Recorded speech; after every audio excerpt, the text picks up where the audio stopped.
This is Daily Armenia, CivilNet's daily news digest. Here's what's making the headlines in Armenia today.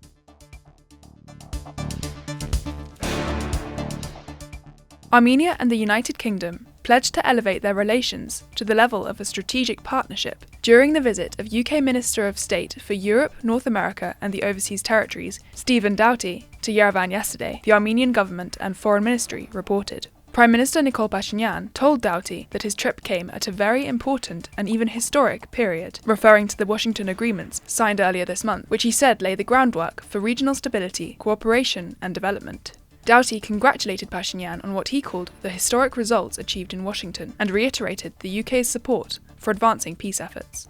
Talks were also held in Yerevan yesterday, led by Deputy Foreign Minister Vahan Kostanyan and Doughty, with the two sides agreeing to upgrade the relationship to a strategic partnership. The agenda included plans to deepen cooperation in security and defence, such as exchanging defence attachés and enhancing collaboration in cybersecurity and countering hybrid threats, as well as expanding economic ties, boosting trade, and supporting Armenia's reform agenda. Both sides underlined shared commitments to democracy, the rule of law, and the protection of human rights, while also highlighting opportunities in infrastructure, investment, and people-to-people exchanges in education and culture.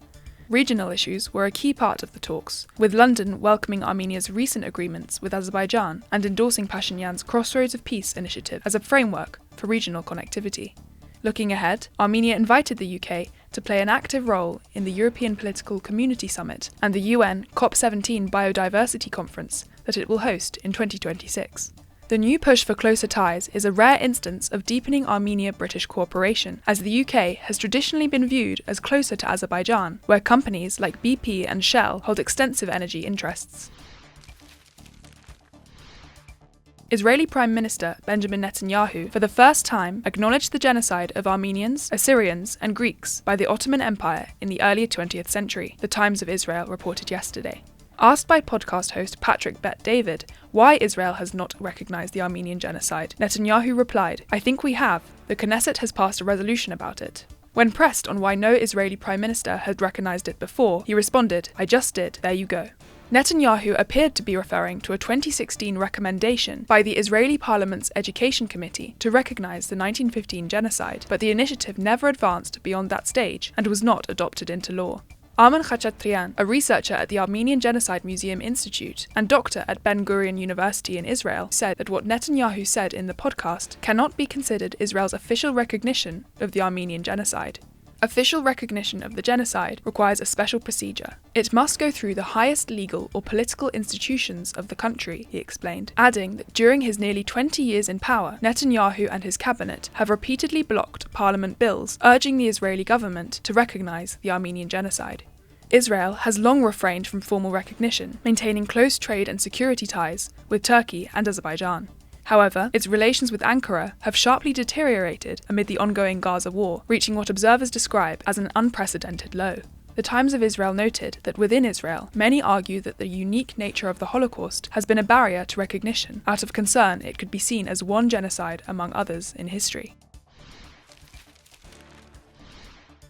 Starting September, Armenia will for the first time automatically exchange information on foreign taxpayers' bank accounts with 47 countries, including Russia, Russian publication RBC reported on Monday.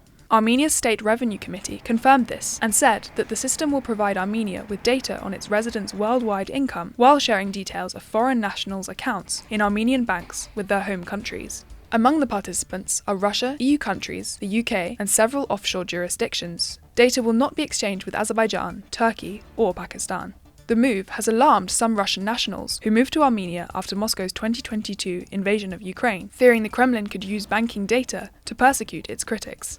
Lawyer Anastasia Burakova, who advises Russian exiles, said the risk is less for those considered Armenian tax residents. Still, she warned that ordinary financial transactions could potentially lead to criminal charges and repression. This includes donations or transfers to Ukraine, or to organisations that Russia classifies as extremist and bans, a pattern that has occurred repeatedly when other countries have shared financial information with Moscow.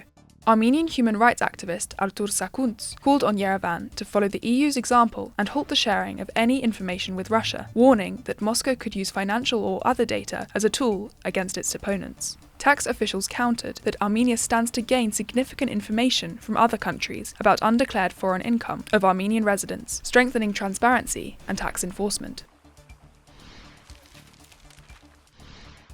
And finally, the СивиЛНet number of the day is 1,800. That is the number of teenagers who will be able to attend classes each week at the first TUMO Centre in South Asia, set to open this November in Mumbai, India.